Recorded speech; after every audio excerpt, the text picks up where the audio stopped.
যারা ক্ষমা করে এরা অনেক ভালো থাকে ভাই, জানেন? আপনি ক্ষমা করে দিলে আপনি শান্তিতে থাকবেন।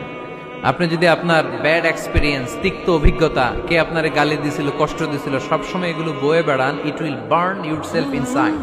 এগুলো আপনার ভিতরে জ্বালায় পড়ে সারখার করে দিবে।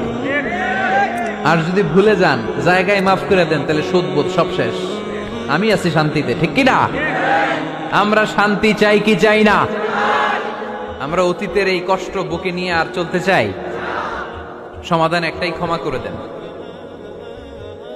স্টামফোর্ড ইউনিভার্সিটি, ক্যালিফোর্নিয়ার স্টামফোর্ড ইউনিভার্সিটির একজন প্রফেসর ফ্রেডরিক লাস্কিন, ওনার একটা আর্টিকেল আমি পড়েছি। ওখানে উনি গবেষণা চালিয়েছেন।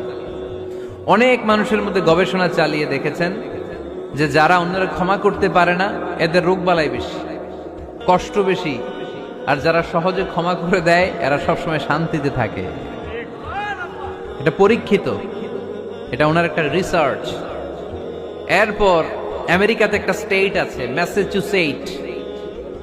এই ম্যাসাচুসেট জেনারেল হসপিটালে একজন পৃথিবী বিখ্যাত সাইকিয়াট্রিস্ট বসে, মনোবিজ্ঞানী, নাম হচ্ছে প্রফেসর হারবার্ট বেনসন।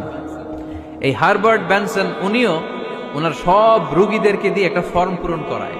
সেখানে উনি কিছু কোশ্চেনার ছুড়ে দেয়, প্রশ্ন করে আর উত্তর নেয়। পরে জরিপ করে উনি দেখতে পেয়েছে ওনার যে সমস্ত রোগীরা মনের ভিতরে রোগ, এই রাগ, এই ক্ষোভ, এই হিংসা বিদ্বেষ এগুলো অন্তরে পুষে রেখেছে, এদের স্ট্রোক করার এবং হার্ট অ্যাটাক করার রেটিংটা বেশি। এরা মেন্টাল স্ট্রেসে ভোগে বেশি। আর যারা সহজে ক্ষমা করে দেয়, মাফ করে দেয়, এদের মধ্যে এই রোগ বালাই নাই। যেরকম সুবহানাল্লাহ। এজন্য আল্লাহ বললেন মুত্তাকিনদের 3 নাম্বার বৈশিষ্ট্য, মুত্তাকিনরা আল্লাহর কাছে যেমনি ক্ষমা চায়, তারা নিজেরাও অন্যদেরকে তেমনি ক্ষমা করে দেয়। ওয়াল আফিনা আনিন নাস, আজকে থেকে আমরা মানুষের ক্ষমা করে দিব। কারো জন্য অন্তরে কোনো হিংসা বিদ্বেষ পুষে রাখা যাবে? অনেকে এগুলো ভুলতে চায় না, পেলে পুষে বড় করে, আর ভিতরে খালি জ্বলে। ভিতরে কি করে?